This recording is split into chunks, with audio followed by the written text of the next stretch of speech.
viewpoint from overseas, I'm your host Faraz Darvesh. The big news is President-elect Donald Trump. Yes, many are under shock, many are happy, and many are still upset. And let's see what will be the outcome, what will be the policies, what will be the implications moving forward. Therefore, let's move towards our guest.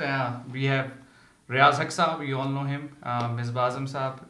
So thank you both of you for joining the show. So the question number one is, what will be the policy of President-elect Donald Trump? And then secondly, let's move on and discuss what will be the implication, what will be the change in policy for Pakistan and India-Pakistan relations. And many believe that Donald Trump is close to some of the right-wing Indians, right-wing friends in India.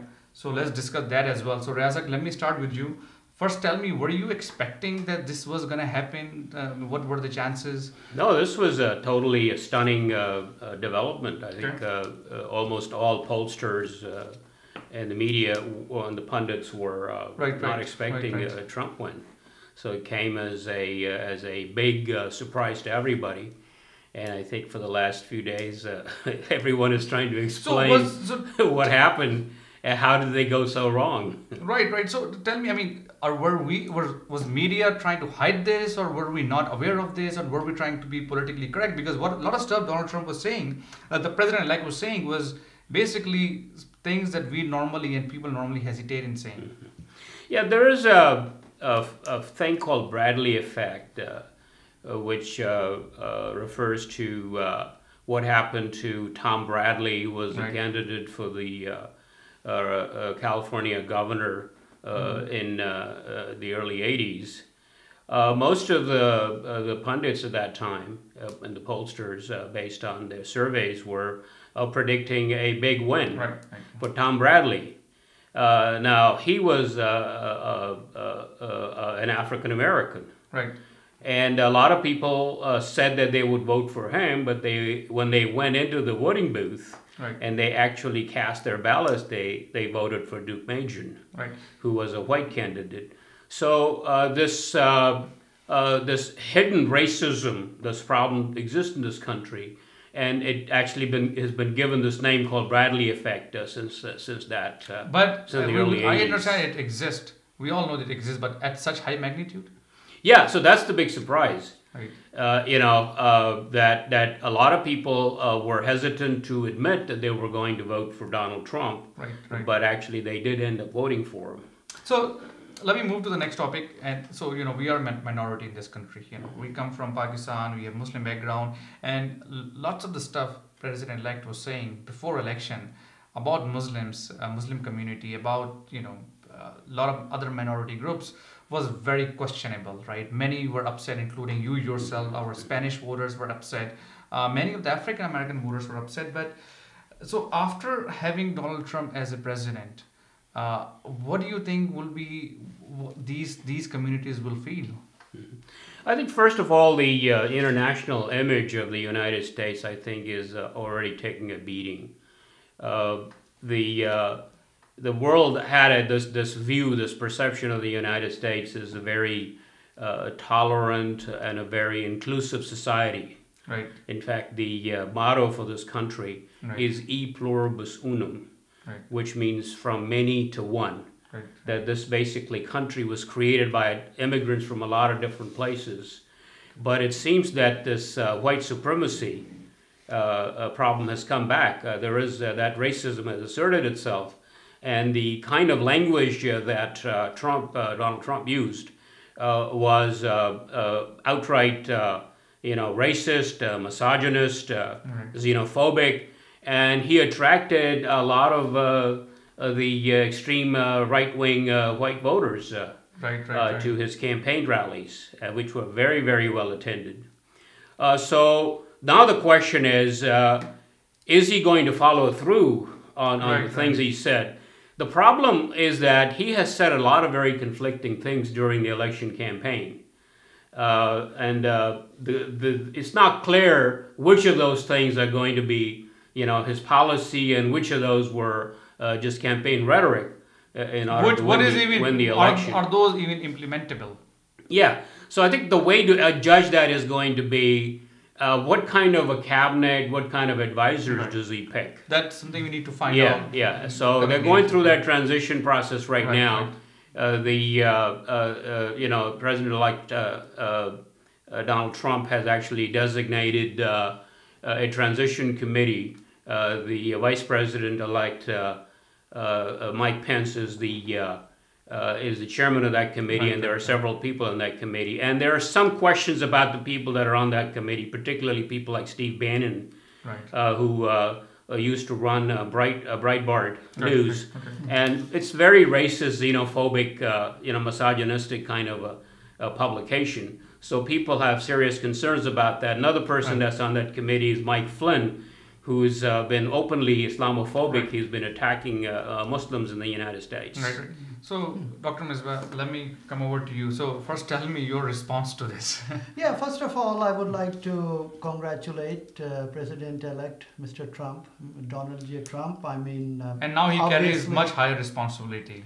He does. He does carry much high responsibility. And although I believe that the better one lost the elections, but hey, he's a president now. It is what it is. It is what it is. We are living in a democracy, and we go by the voice of the people. So I am not going to endorse... So you were not shocked? Well, shocked in what sense you are saying? Well, a lot of people were under shock. They were not expecting this result. They were 100% sure that Secretary Hillary Clinton was going to win. No, actually, this point I raised even before also, that, it was a surprise for sure. I would not call it shock as such, But surprise, it was a surprise for me because... some of the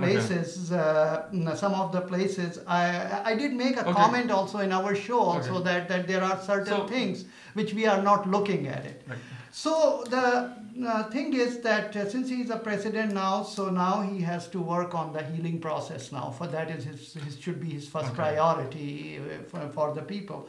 And I think that the main reason that why... So healing of all the wounds he caused before elections. All the wounds before the election. But if you look at carefully, and I started realizing it after, that's what you and I were talking the other night about this thing I was trying to make, a comment I was trying to make, that after the election, when I started looking into that, if you look at carefully that his anti-Islam and anti-Hispanic rhetoric was kind of toned down after he won the primaries.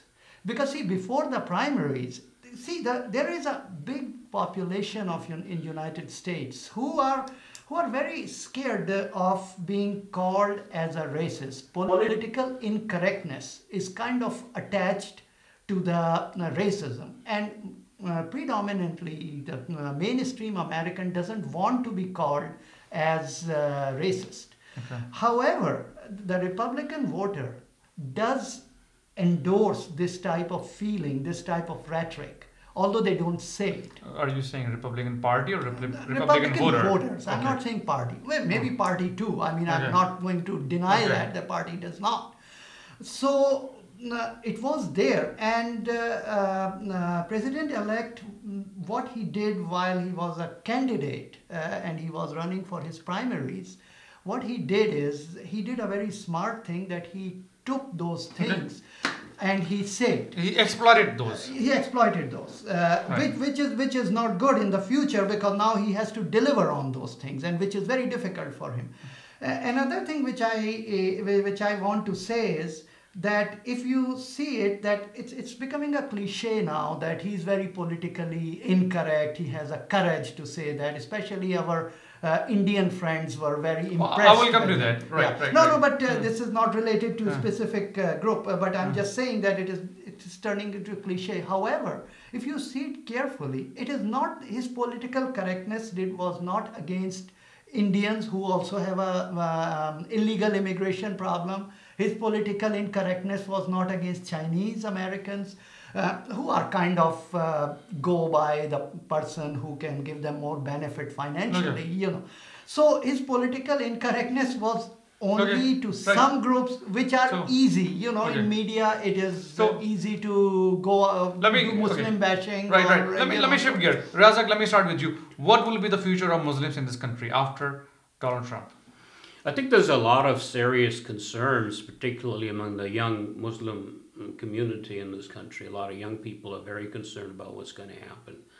And we're seeing, actually, there's an increase in attacks and hateful rhetoric and attacks on Muslims and Sikhs and other minorities. In fact, there was a report that a Sikh boy was actually assassinated. So you think they're, in terms of policies? So the problem is that the rhetoric has an effect. Right. And when they hear it from a top leader in this country, that emboldens some of the worst of the bigots, because they go out and act on that rhetoric. Okay. Now, whether or not Trump is going to act on it is yet to be seen. Right. Will he be able to ban Muslims in this country? I think that's going to be extremely difficult to do because, if he bans Muslims, that means that he's going to upset something like 60 or 70 countries around the world, which are Muslim nations. He's going to be basically insulting, about a third of the world's population. So you're saying not practical. So it's going to be it's not going to be a smart thing to do from a U.S. policy standpoint. And the U.S. has business interests in those countries. Yeah, they have business interests, they have economic political interests, they have political interests, strategic interests. Right. Many of the U.S. bases are located in Muslim countries. They are allies. Exactly. So that kind of rhetoric, I think, if he really does translate that into practice, is going to be extremely difficult for him to sustain. Okay. So you don't foresee a ban on Muslims from coming into this country? Yeah, but I think they could do some other things. For example? That make it difficult. For example, they could require registration. You mean people like you and I? Yeah, it's possible. I mean, it's not out of the question. Although it's going to be challenged in the courts. Okay. So will there be any Japanese style sending us? I don't anticipate that. Okay. But I think that's just feeling of otherness itself would create more alienation and more. People are going to feel marginalized. And they already do feel marginalized. No, it's not been the case. So I think it's going to get a lot worse. My worry is that if he does these things, the Muslims in this country are fairly well assimilated, well integrated in this society. That's why we have not seen a lot of violence here. But unfortunately, like Europe, we see they're not well assimilated. That's they're true. feeling alienated, they're marginalized. If they're forced into that kind of a situation, then there could be a backlash from Muslims as well. And that would create a lot of problems in this country. Let me come to so this country is known for progressiveness, open-mindedness, enlightenment. This country is about coexisting with all the other races, all the other religion, and this is a great country. I mean, no doubt. But what we have seen in the election campaign, all those policies that I wouldn't say policies, all those, I guess, all the rhetorics, will those ever become a policy? It could be. I mean, never say never. I mean, we were never saying that this could happen. That you remember the Gary Hart phenomena in 80s. He had a relationship with a model, Donna Rice, and he could not be in the race just because of that. But now there is a person who has videos are coming out, who is saying things, is still there. See, the predominantly... So tell me about Muslims. Will he be able to ban Muslims in this country? He will be or he will not be. I don't know that. I mean, it depends on situation. However, Muslims as a Muslim, the way I see the thing, I have this concern that how President Trump, when he would be president, obviously. Oh, he's a president-elect. He's a president. We can call him President Trump. We can call him President Trump now. Right. So how he is our president now. He is our president now, and how he will divert the focus of his constituency if he would be unable to deliver. Okay. He has to focus.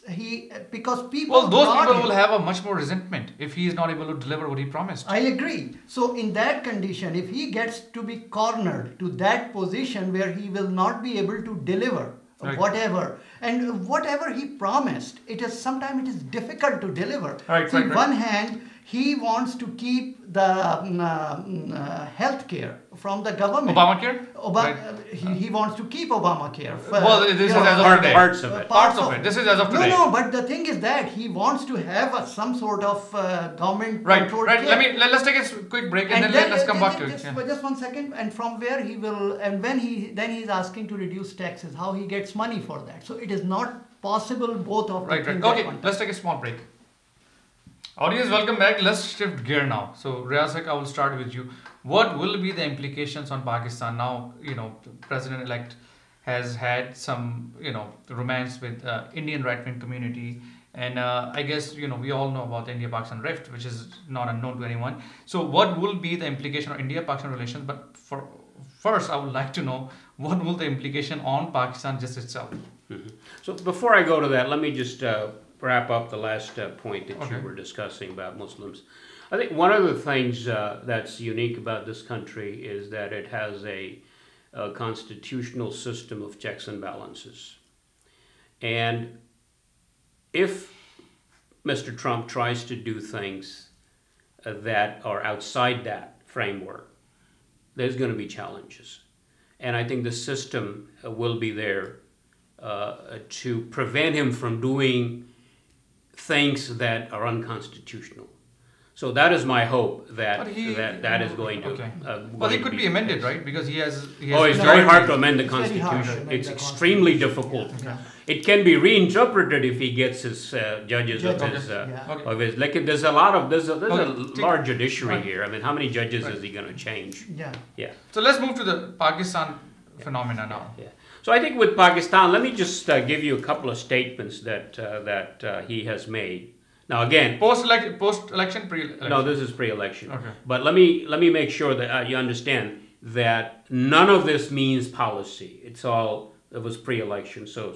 But these have some meaning, I think. One of the things, for example, there's a viral video. Right. Going He around said, "I love Pakistan." Where he says, "I love Pakistan. We love Pakistan." So that's one of the things that says that he does have some soft corner for Pakistan. The other thing that he said, that he has said, was it's very much against my grain to say that, but a country, and that's always the country, I think we give them money and we help them out, but if we don't, I think they would go to the other side of the ledger, and that could be really dangerous. That could be a really disaster. So I think he understands that it's not something that he can just trifle. So he cannot go and abandon Pakistan. Yeah, he has to be very careful. Right. The other statement that he made, this was at a Hindus for Trump fundraiser that he attended in New Jersey, and there he said, if it was necessary, I would do that. If we could get India and Pakistan getting along, I would be honored to do that. So he's interested in trying to make things work better between the two countries. So all of this, I think, is not policy yet, but let's see how it turns out. Now, my understanding is, my own expectation, I think the U.S. leaning toward India will continue. The policy that was started under President Clinton, continued by George Bush and Barack Obama, will continue. That they will be coming closer to India as a part of the reordering of the world order, where there's realignment going on to check China. So that's going to happen. But I think he will try and do that without abandoning Pakistan, without making it difficult for Pakistan. So he would want to have good relations with Pakistan. So India has been accusing that Pakistan is terrorist sanctuary, right? Terrorist sanctuary is Pakistan. This is what India accused Pakistan of. Now, this is what India has been, I guess, promoting in America as well. And I think with Donald Trump in power, what will be the implication? Will he buy that argument? I think the American intelligence community knows that it's not one-sided. That yes, Pakistan, has this whole Hafiz Saeed phenomena, all of that stuff. But they also know that India has been doing the same things in Pakistan, using their proxies. The U.S. Secretary of Defense, the last one said as much. So I think it's not something that they don't know. I mean, they don't openly say it, but they do know that this is not a one-way thing. It's been going on both sides. Yeah, he has an interview with the Wall Street Journal today, and in that one, suppose when he was asked about the hiring a prosecutor to go against Senator Hillary Clinton or against this 33,000 emails, he kind of dodged it, and his expected Attorney General, Rudy Giuliani, kind of hedged it out already. They say that it is not possible. So we already see a difference between Donald Trump versus President Donald Trump. Even President said it. I mean, President-elect said it, that, well, now election is over, it is different now. Right. So there are changes. Okay, then... I want to know about Pakistan. Yeah. Okay. As far as India-US relationship, I agree with Riaz Haq that they will stay the same because it is US establishment has decided that we will make good relations with. What do you India. mean by establishment? What do you mean by? You mean the policymakers have decided? Actually, all country decided, and US. Okay, there is a because agreed upon consensus that India is our ally. Okay. It is strategic. Understood. And even if Senator Hillary Clinton would have been the president-elect today, I wish she was, but. Even if she was a president-elect today, that policy wouldn't be changing. And talking in favor and saying that I am a Hindu ally and things like that, those are all rhetoric. And he knows there are a lot of Indian, and that helped him. Because a lot of Indians voted for Mr. Trump. Okay, so you think there will not be an impact on Pakistan? Is that what you're saying? I understand India is going to be an ally of US. That's understood. They have business interests, they have economic interests, but not talking about Pakistan. Yeah, see, Mr. Trump is a person whom you cannot talk by looking at the crystal ball that what he's going to say next. His concession acceptance speech that day was a surprise to me.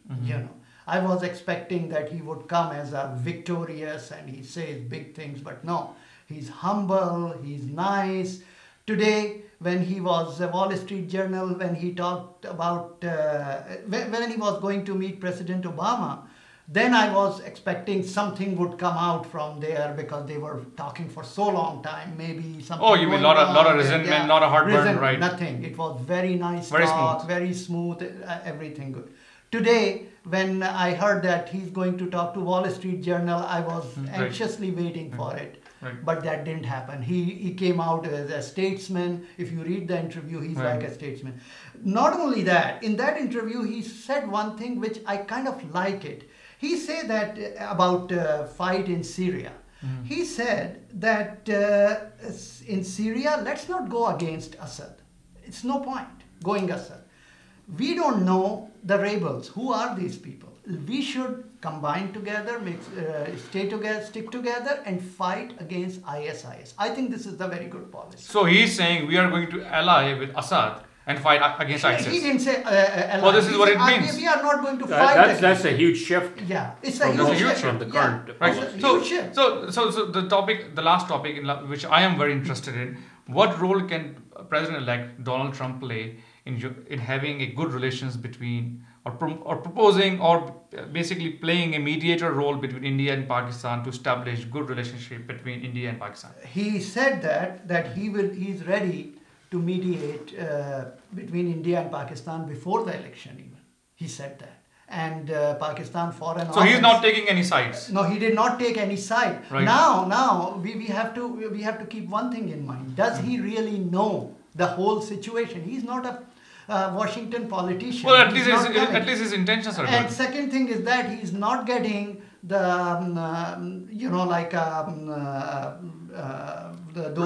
understand. But what I'm saying, he has good intentions though. He's not taking any side. Okay, no, I'm going to side with this country, either with Pakistan or India, and they are our ally. He's being neutral, which is good. It seems that way. But he said something very strong against Pakistan also. Besides all these goodies, also, he said that 4 countries: Somalia, Pakistan, Saudi Arabia, and Afghanistan. when their people will be immigrating to Pakistan, it would be to US. To US, I'm sorry. To US, it would be tough for them to do it. And he still did not get the briefings. Once he gets the briefings, after that, what he says, that would make more sense after that. So after far, the briefing. Well, then it depends on what the briefings will be. Because see, briefing tells you that what are the internal policies, and then he will be talking Razak, about. sir. I think as the weight of responsibility, the reality of being president sinks into him, I think it will have a very sobering effect on him. That is my expectation. Okay. And what that means is that he's going to become a lot more cautious in what he says. And he will be working toward a policy that is workable based on the advice of his advisors. Okay. So I would not bet on what that's going to be, but my assumption is that it's not going to be a huge change from what we have today. So, from President Obama's policy to President Donald Trump's policy, you're saying there will not be a there's going to be huge shift. There's going to be a lot of rhetoric. Right. I think I expect the rhetoric. He's going to talk tough. But when it comes to action, I think the action will not be very different from than what we have today. The Obama administration has been doing. In his 100 days plan, he only talked about 3 things. Healthcare, economy, the jobs, creating jobs, and third one is... So I don't understand. So Razak, let me ask you, can he be a mediator, or will he be a mediator between India and Pakistan to establish good relationship in that region? I think the problem with that is that India does not want any international mediation. So it will not be something that will be done openly, but I expect a lot of behind the scenes efforts, sort of back channel efforts to try and pressure India and Pakistan to come to terms. So are you saying India does not want international community to come in and... Oh yeah, it's been their policy for a very long time. India doesn't They do not want... They want even Shimla agreement. But India, when it comes to isolation, then India does want Pakistan to be isolated, right? See, that's the dichotomy. On the one hand, they don't paradox. want any international, intervention in what goes on there. At the same time, they want everybody to cut off ties with Pakistan. Yeah. So when they go and ask people to cut off ties, they say, okay, why don't you talk to Pakistan? And then they say, okay, it's bilateral issue. They said, then why are you coming to us? Well, but their premise is that we have terrorists coming from Pakistan to India and bombing our people. Yeah, but the fact is that the Americans know, the Europeans know, the most of the intelligence agencies know that India is doing some of the same things in Pakistan. They're sending people there to attack Pakistanis. Dr. Misra, I would not bet on anything at this time. I have yet to see that, and neither I would say that it is going to be very smooth and so I'm gonna end the show, Razak. I think the Middle East policy is going to be a big thing where we should be looking at some changes. He's promised. You mean between Iran and Saudi? He's promised to scrap the Iran nuclear deal. That's something to look gonna out be huge. for. Yeah, that's going to be huge. And then he's talking about siding with Assad, which has not been the U.S. policy. Essentially, if you're siding with Assad, you're essentially saying, well, United States and the Soviet Union and Russia are on the same side. That was exactly and then Iran is on the same side as well. And his own vice president has said, no, we should be bombing Assad. In his debate, he said conflict that. Because he even contradicted his. It's not sure how we have to see what will be the outcome. No, actually, and that's what I say, that whatever he's saying now, he doesn't have a security briefing so far. So you're saying as soon as he's probably receiving security briefings now. He's going to get it very soon, and then I think Obama personally told him a few things. I'm pretty sure that is already starting to sink into him. Yes, I'm sure. So let's see. I think audience, thank you for watching our show. I think we have a lot to cover in upcoming days. Hopefully, good stuff. Keep watching Viewpoint from overseas. Thank you.